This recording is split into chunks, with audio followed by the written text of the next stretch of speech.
Nursing. Some people might think nursing is all about caring for patients, but that's not all that it entails. There's a lot of communication that happens on the floor. We as human beings are able to talk to people we know, but when it comes to talking to a large group or someone we don't know, we tend to tense up. As a nurse, we can't do that. We need to be able to talk to our patients' family, and our colleagues. As a nurse, our communication skills need to be on par in order to do the job correctly. For this interview, I was able to interview someone in my field. Her name is Deb Swoda, and she's a registered nurse at the hospital close to where I live. And she just so happens to be on the snuggery floor, which is where I potentially want to go when I finish my degree. She's able to properly communicate to her patients, provide them education, and also communicate with her colleagues. In order to be a successful nurse, you need to be able to communicate in a way that everyone will understand you. Think of a loved one being ill in the hospital. Don't you want their stay to be shorter? Don't you want them to get better? That's our job as a nurse.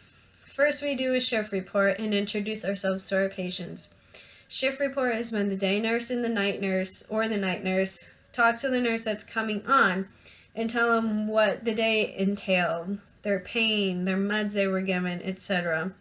Secondly, we do vitals in our assessment on our patients. Vitals are very important as it tells us if their blood pressure is too high or too low, tachycardic, etc. Our assessment is very important as we can listen to the lungs and the heart and the bowels, as those are also very important. Now, let's move forward and get on with the first point, which is communication with our patients.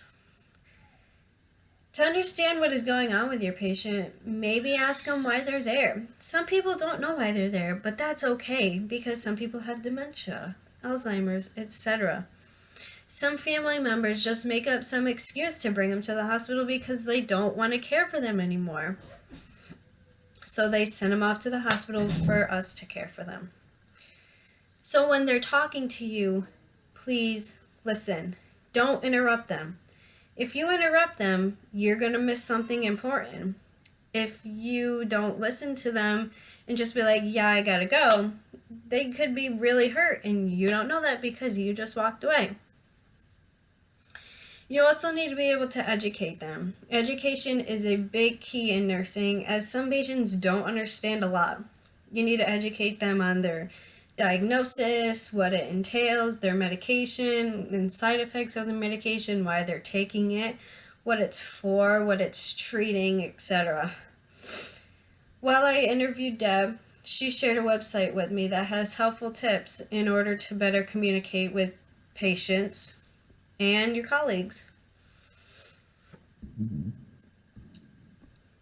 Communication, as I said before, is a big deal, especially with your colleagues, which brings me to my next point. Communication with your colleagues during such a time like rounds report. Rounds report happens like 2 hours into your shift, and it includes you, the primary nurse, the charge nurse, the pharmacist, sometimes the doctor, PT, OT, ST, etc. All of those people play a role in the patient's plan of care. Pharmacist gives their meds. The charge nurse is in charge of everybody on the floor. ST, PT, OT for people that may have had a stroke and they learning how to walk again. So with rounds report, you need to be able to communicate appropriately and correctly and tell the correct details on the correct patient. We as nurses use a certain program, it's called Cerner, where we are able to document everything and see anything and everything in the patient's history, such as surgeries, medical history, etc. So when you are doing rounds report, it's okay to read off of Cerner, look at their MAR summary, read the INO and the results and whatnot, because sometimes they have labs to know and the doctor don't have time to look at Cerner to see what the results are.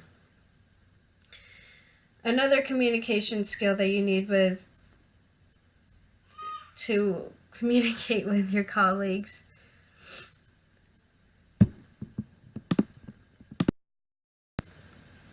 Some nurses may have taken care of your patient before you did on previous days, and they might be able to lend you some helpful information. And that's okay. Any information from your colleagues is great because there might be something that you missed or you just looked over in the Cerner. Deb was a wonderful tool, wonderful tool, and I greatly appreciated working with her. So to wrap this all up, the point of this speech is just communicate. If you as a nurse can't communicate, you probably can't do the job because there's a lot of communication. So, if you're going to be a nurse, communicate.